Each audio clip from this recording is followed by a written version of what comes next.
So I was still just figuring out something was wrong. And the doctors were saying that we were in the late stages of disease. I was slowly crumbling. You get to the point where you feel like you can't do anything well. And when you're an overachiever your entire life and all of a sudden you feel like you're failing at everything, it is a horrible space to be. That's Nicole Bell, MIT class of 98, SM 99, Course 3, Baker House, and Ashdown.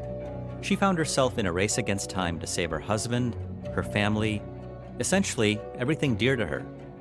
I'm not going to withhold the punchline until the end. This episode is about undiagnosed Lyme disease. If you or a loved one are experiencing unresolved fatigue, cognitive decline, or mood swings, you'll want to hear this story. I'm Ravi Patil, and this is InstaTrue, true stories about MIT, a trove of wonder, discovery, and madness. This podcast explores the diversity of the human experience. The question of what it means to be human is a timeless one. By hearing the stories of others, we just may find a piece of ourselves and be inspired to transcend our own limitations.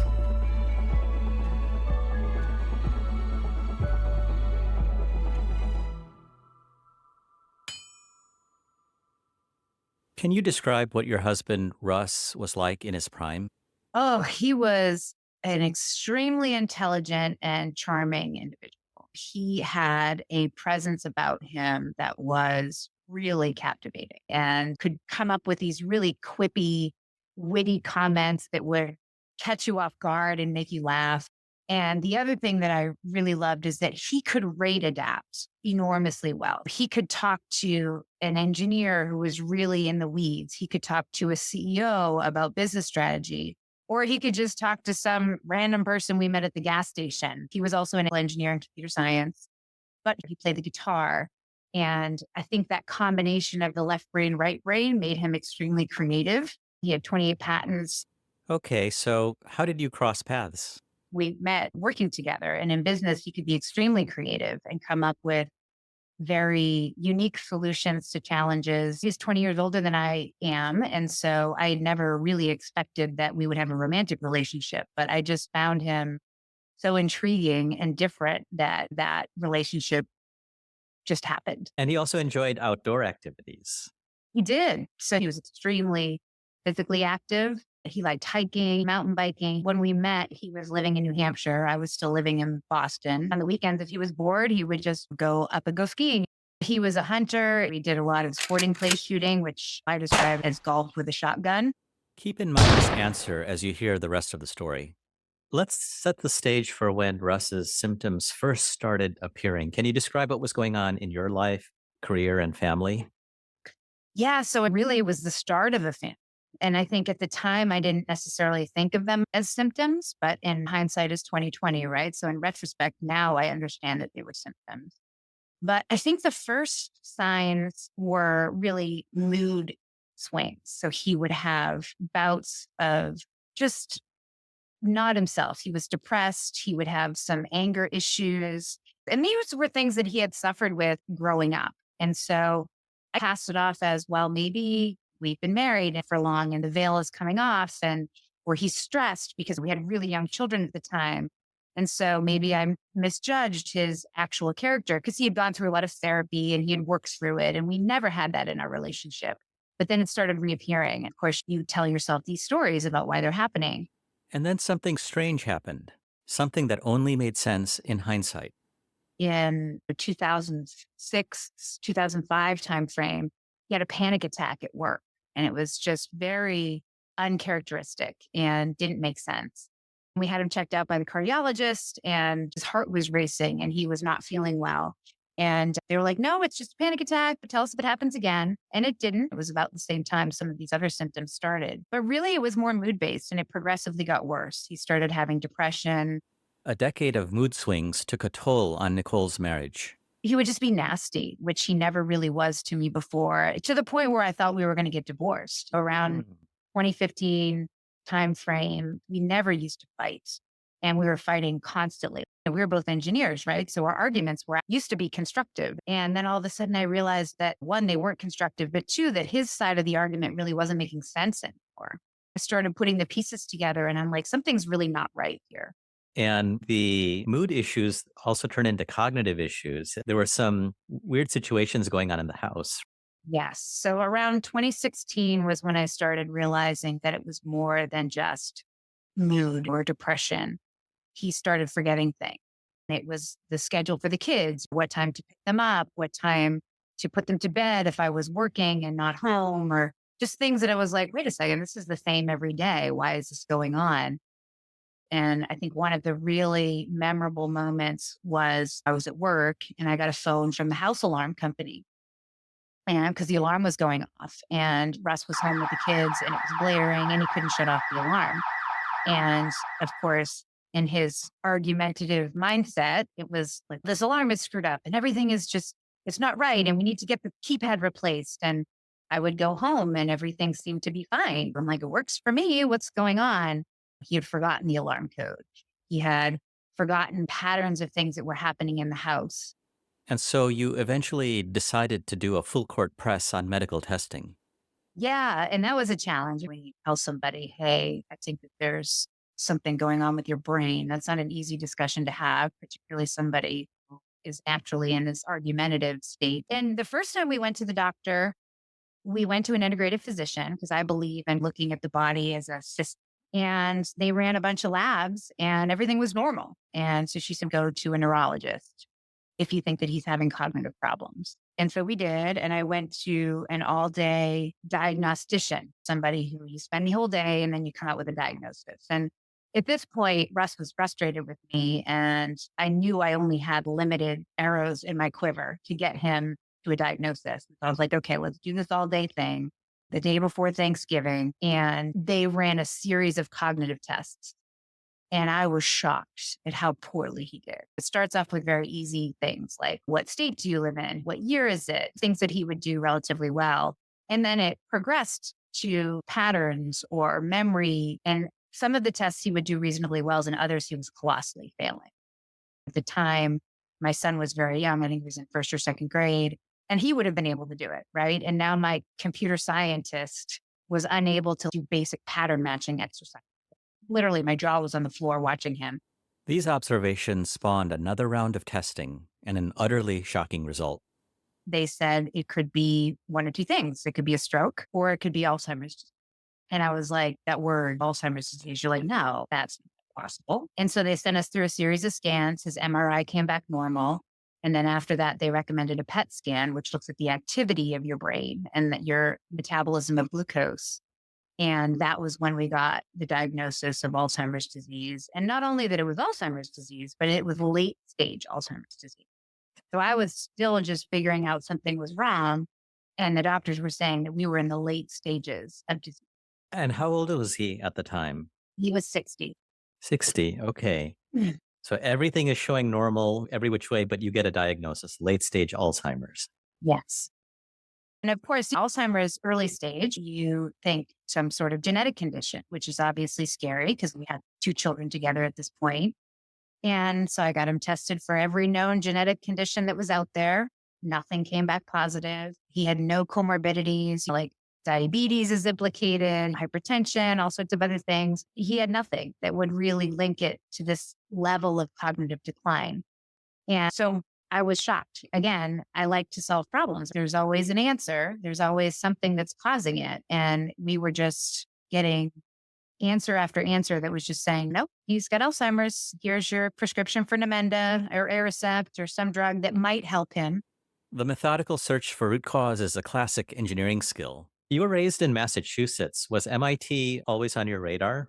It was. I thought I wanted to be a math major, but I was also an athlete. And so I wanted to go to a big school with big sport, Notre Dame.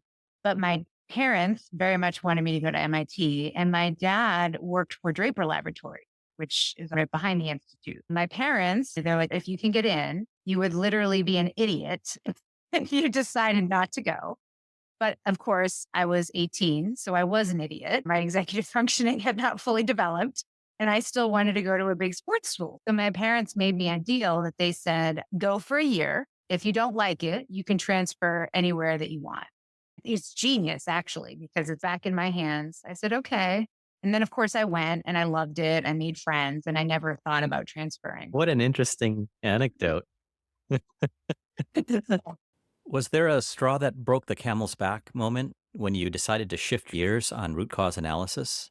It was like after you'd seen 4 different neurologists and all the labs are quote unquote normal, there's just only so much that you can do. Finally, I think I just gave up and accepted the diagnosis. And even Russ was like, if this is going to happen, we need to plan.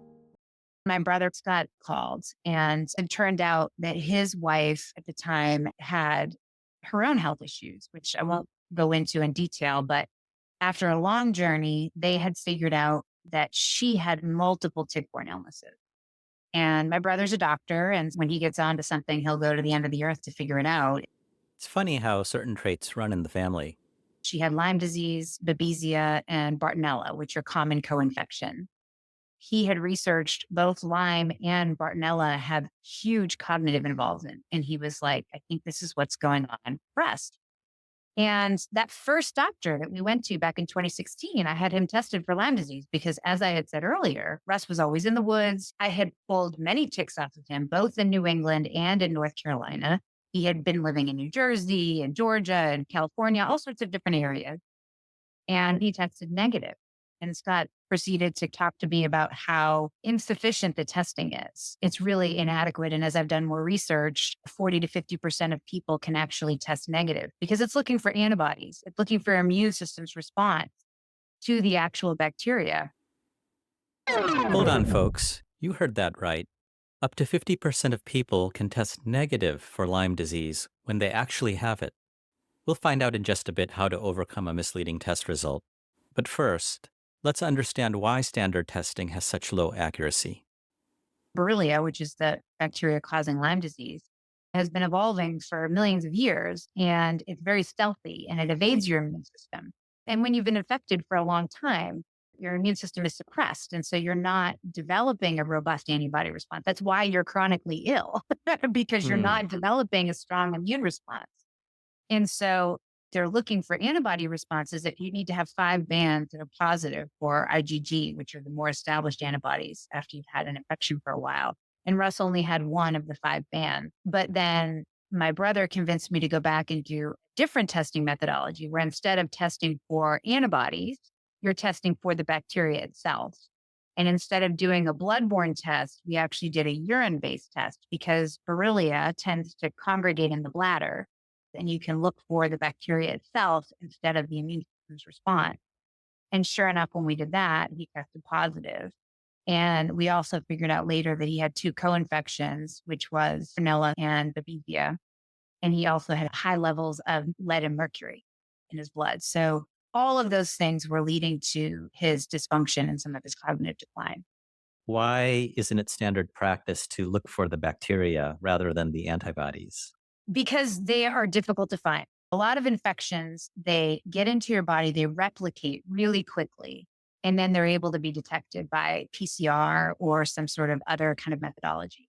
But there's also a subset of infections that are in lower abundance and they don't free circulate in your blood. They either hide within cells or within your tissue and they're not free circulating. So they're more difficult to find. And so if you look at Borrelia, it's actually contained in blood orders of magnitude lower than what the conventional detection limits are for PCR. So it's difficult to find.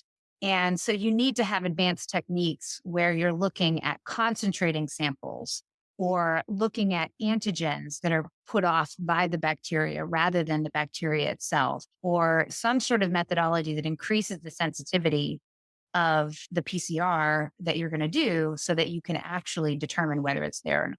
Okay. Antibodies are easy, but they're limited because it's dependent upon the host response and the quality and the status of your immune system. And then the other thing about antibodies is it doesn't tell you if you have an active infection.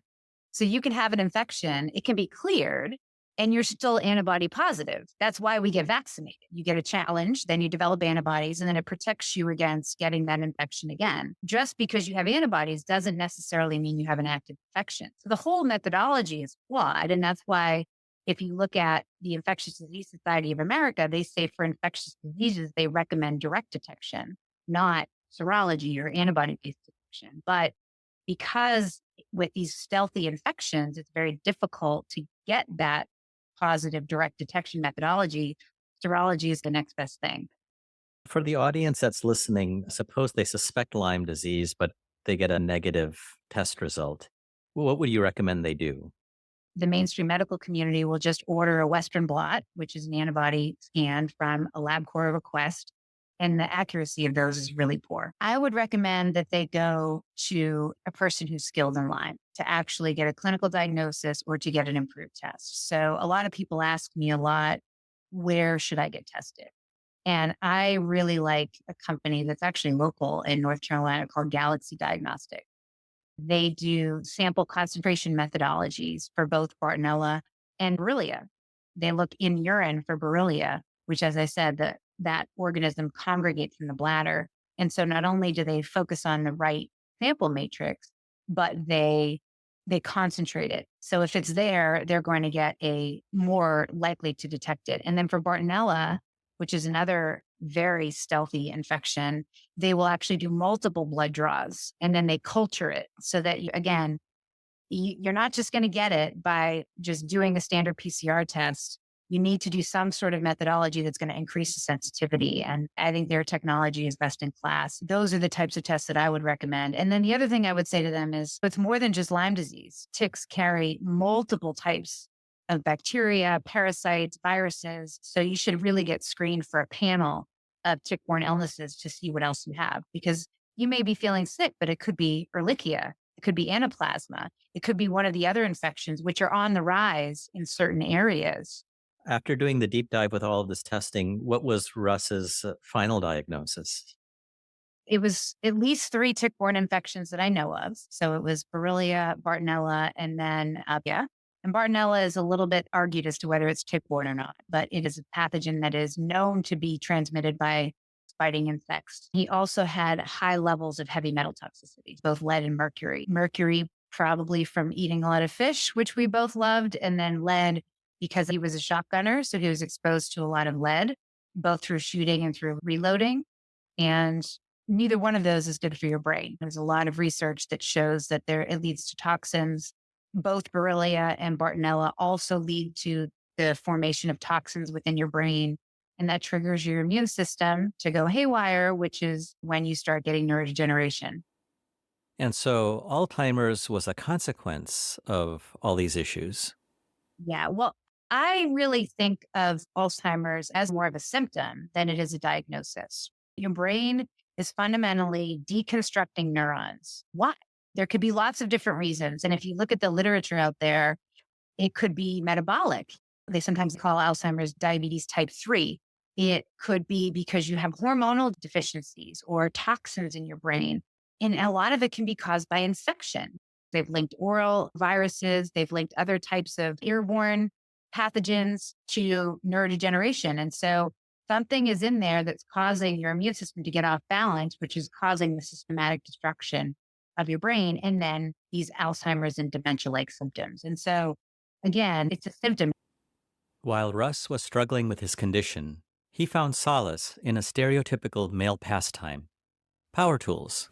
He loved to do stuff outside. And so the blower, the power washer, the weed whacker kept him engaged. It kept him feeling like he was doing something positive, that he could take a look at the end of the day and say, I did that. And it was almost comical because I was working from home for a while and there was always some sort of massive noise coming from my yard, my poor neighbors. And there were things that were not so great. He decided to mow the lawn in the middle of a hurricane. Then he was hallucinating and doing things with weed whackers that were just not right. But it was a journey. And I think that's one of the things that people don't realize about dementia is that it's not just forgetting things, it's completely altering your reality. And as a caregiver, that's difficult to comprehend because you're still thinking logically of that person as the person that you knew.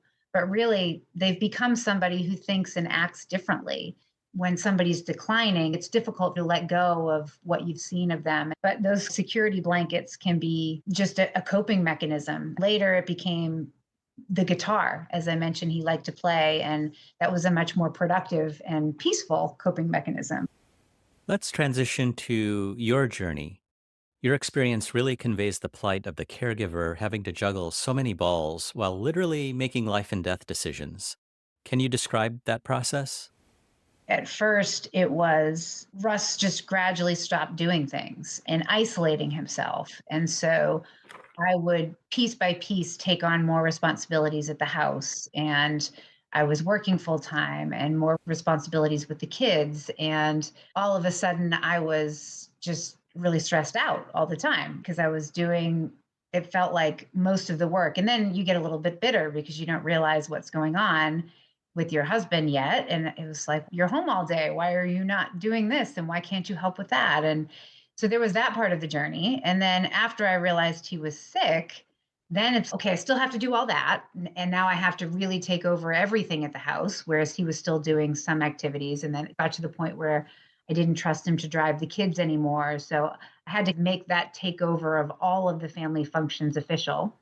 But then I also had to manage his care, right? Okay, how do I figure out what's going on with him? How do I navigate tick-borne illness? If you start researching Lyme disease, it will drive you insane with a lot of the misinformation that is out there. People are still figuring it out. Science is set up so that people can have different opinions, and that may foster on for a long time. And eventually the right answer emerges. But unfortunately, for Lyme disease and a lot of tick-borne illness, we're not there. You go into the research and you read vastly different opinions on things, and you have to figure out how to navigate that. You are in charge of literally everything. I've always really done well in my career and in school and so forth. And so I like to do things to a certain level. And when you're doing all the things, you're the mom of two young children. I was a vice president in a newly public company in medical devices. I was managing the household. I was managing his illness. And I was slowly crumbling. You get to the point where you feel like you can't do anything well. And when you're an overachiever your entire life and all of a sudden you feel like you're failing at everything, it is a horrible space to be. Although Nicole felt like she was failing, she was keeping everyone afloat, giving all she had and then some. Here's an anecdote of a creative solution she devised to a nagging problem. My husband was hallucinating and he thought that there were people living in my backyard. The book that I wrote, What Lurks in the Woods, it refers to ticks, and obviously that they're living in the woods, but also there's the thread of the story where he thought that there were literally snipers in my backyard that were trying to kill us.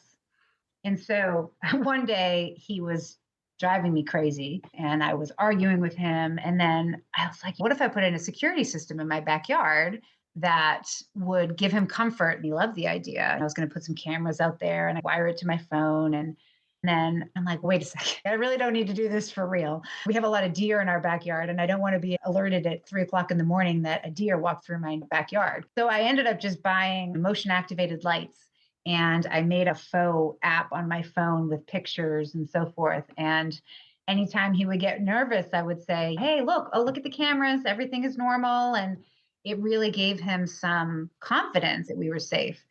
I felt a little guilty deceiving him, but at the same time, you just got to do whatever you can to get by because it's hard and you're not dealing sometimes with somebody who's rational anymore.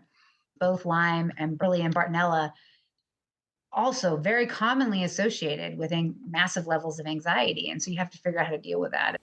This is a story of your perseverance in learning as you go and finding forgiveness for yourself. I'm sure you went through a lot of second guessing and all that.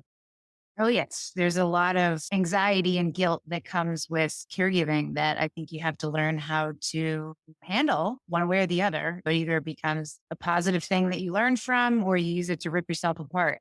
And I just started eating myself up about all the things that I wasn't doing. And I was always very independent. Like I could figure things out. I was used to managing a team and being in control. But in my personal life, I didn't have that. It was just me.